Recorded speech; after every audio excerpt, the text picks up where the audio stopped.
जय श्री राम। स्वागत एक बार फिर से आपका हमारे चैनल जेवी डिवोशनल। अभी तक हमने एपिसोड में देखा कि रानी कैकेयी जब मंथरा की जानकारी लेके पहुंचती है भरत जी के पास, उनसे कहती हैं कि आपके राज्य में क्या अधर्म हो रहा है और आप इस पे कोई एक्शन क्यों नहीं ले रहे हैं कि माता समान मेरी मंथरा को शत्रुघ्न ने बाहर निकाल दिया है राज्य से। काम करो आप। तो भरत जी ने सीधे बोला, जैसा उन्होंने किया वैसा उनको मिला, आप बचे हुए हो अभी अपराधी, क्योंकि आपने भी वही गलती की है, तो आप भी राज्य से बाहर चले जाइए, अयोध्या नगरी से। अच्छा, निष्कासन जब वो कर रहे थे अपनी माता का, तो उस वक्त माता ने एक चमाट भी मारी पुत्र को कि ये गलत है। कौशल्या कि ये गलत कर रहे हैं, अपनी माता की मर्यादा का ध्यान रखना चाहिए। क्या जब माता ने मर्यादा का ध्यान नहीं रखा तो मैं कैसे?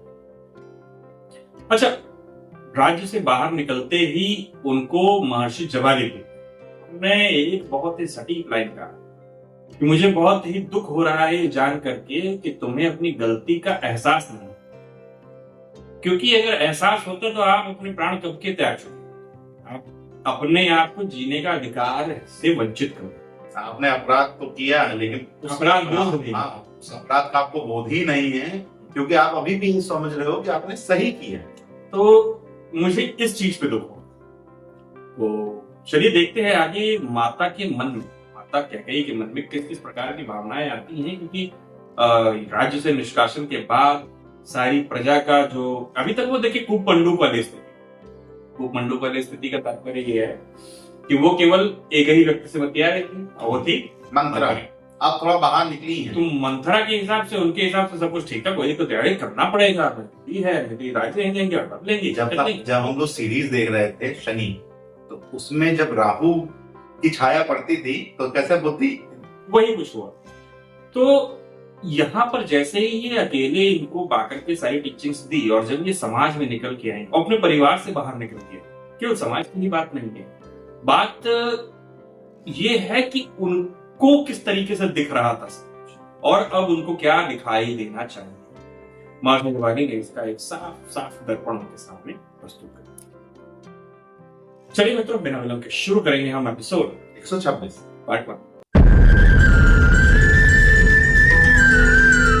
ये देखिए राम भैया, मैंने आपके और भाभी के रहने के लिए पर्णकुटी का निर्माण किया है और भाभी आपके लिए रसोई घर का भी निर्माण किया है। आइए भैया, आइए भाभी।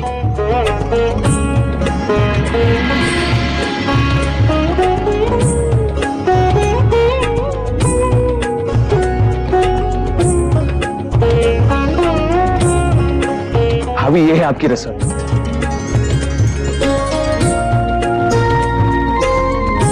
मैं जानता हूं कि भोजन पकाना आपको कितना अच्छा लगता है। राजभवन जितना सुंदर तो नहीं बना पाया मैं, पर लक्ष्मण, बहुत ही सुंदर और पावन रसोई का निर्माण किया है तुमने। लक्ष्मण, पर्णकुटी अत्यंत सुंदर बनाई है तुमने, किंतु इसमें तुम्हारा निवास स्थान क्यों नहीं? इसे लेकर निश्चिंत रहे भैया, मैं उस शिला पर रहूंगा, वही मेरा निवास होगा।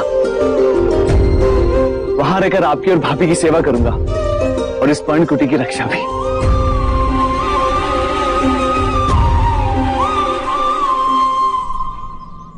लक्ष्मण, मेरे भाई, तुम जैसा पुत्र पाकर सुमित्रा मां धन्य हुई।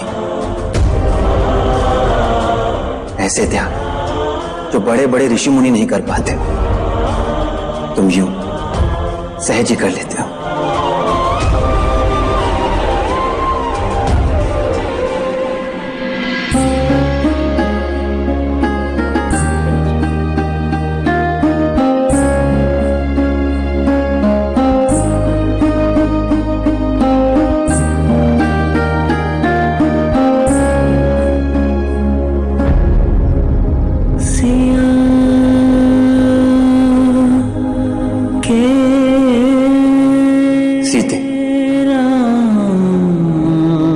आज से हम जीवन के एक नए अध्याय में प्रवेश कर रहे हैं, किंतु ये जीवन राजभवन का नहीं, अपितु सन्यासी की कुटी का जीवन है। का नहीं, योग और त्याग का जीवन है, तपस्या और कठिन नियमों के निर्वाह का जीवन। और यह जीवन आपके लिए कष्टकर भी हो सकता है।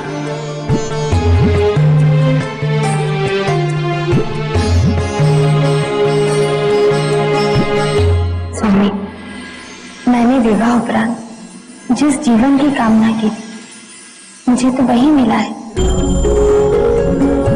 ऐसा जीवन जिसमें प्रतिपल आपका सानिध्य है। आपके साथ तो कष्ट भी मेरे लिए सुख का कारण बन जाता है। मेरे साथ आप जैसे पति हैं, भाई के समान देवर लक्ष्मण।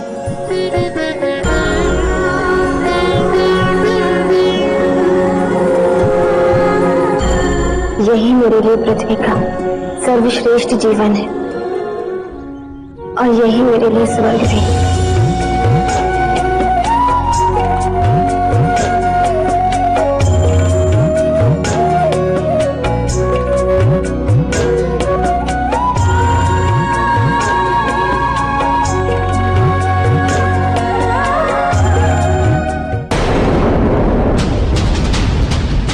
महारानी कौशल्या, महारानी सुमित्रा, महारानी सुमित्रा।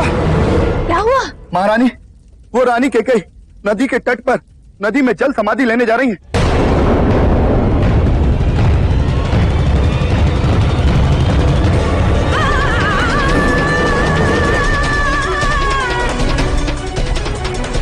ये मुझे अपना पुत्र और ना ही आप मेरी माँ है।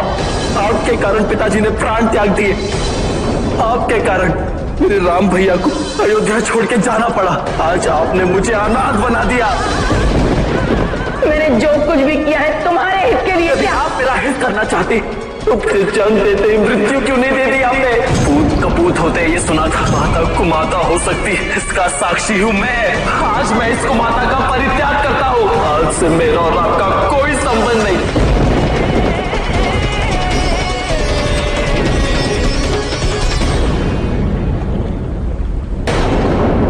जीवन में जिस किसी से भी प्रेम किया उसे अपने कर्मों के कारण खोया है मैंने। इस पाप युक्त जीवन का समाप्त हो जाना ही उचित है। वही है मेरी मुक्ति का मार्ग। मैं संसार की पहली स्त्री होंगी जिसने अपने हाथों से अपना सुहाग उजाड़ दिया, अपने प्राण प्रिय राम को 14 वर्ष के लिए वन भेज दिया। जिस वधू को अपने पास रखकर प्रेम देना चाहिए था उसे सन्यासिनी बनने पर विवश कर दिया मैंने। और मेरा पुत्र लक्ष्मण, उसे भी अपनी पत्नी को छोड़कर वन जाना पड़ा। मैंने आज तक सबका बुरा ही बुरा किया है। मुझे जीवन भर डर था मैं कहीं अपनी माँ जैसी न बन जाऊं, किंतु मैं तो अपनी माँ से भी बुरी बन गई। सबका बुरा ही बुरा किया है मैंने। मैं एक पत्नी के रूप में, माँ के रूप में, रानी के रूप में, स्त्री के रूप में केवल एक कलंक हूं। मुझे जीने का कोई अधिकार नहीं है। मेरे लिए जल समाधि एकमात्र विकल्प है इस जीवन से मुक्ति पाने का। केवल जल समाधि। रुक जाओ कैकेयी।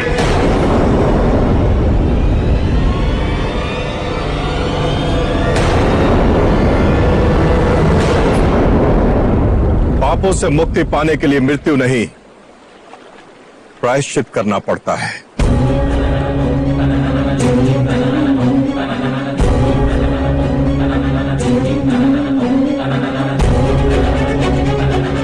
किंतु पाप इतने बड़े कि प्रायश्चित करने का साहस नहीं है गुरुदेव। इस आभास, इसी जागरूकता के साथ जीवित रहना तुम्हारा प्रायश्चित होगा। ये बोझ लगे तो बोझ सही, जितना भी जीवन शेष है उसे उनसे क्षमा मांगने में व्यतीत करो जिन्हें तुमने दुख पहुंचाया है।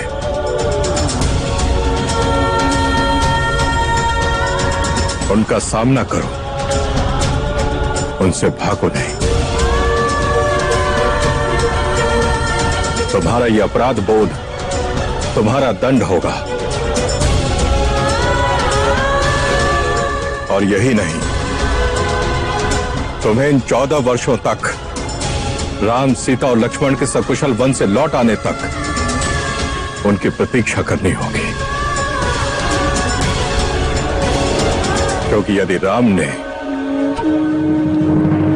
तुम्हें क्षमा कर दिया तो तुम्हारे सारे पाप धुल जाएंगे कैकेयी।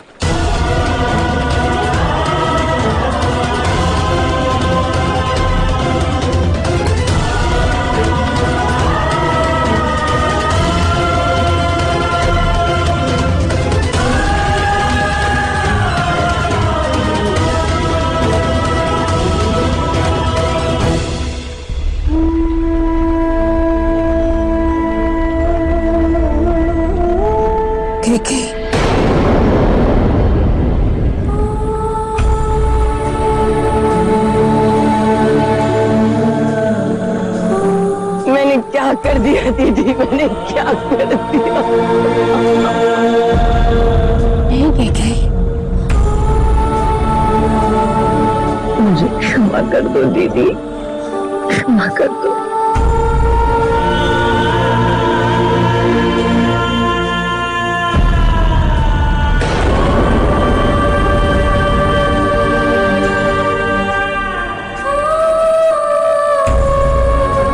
सुमित्रा,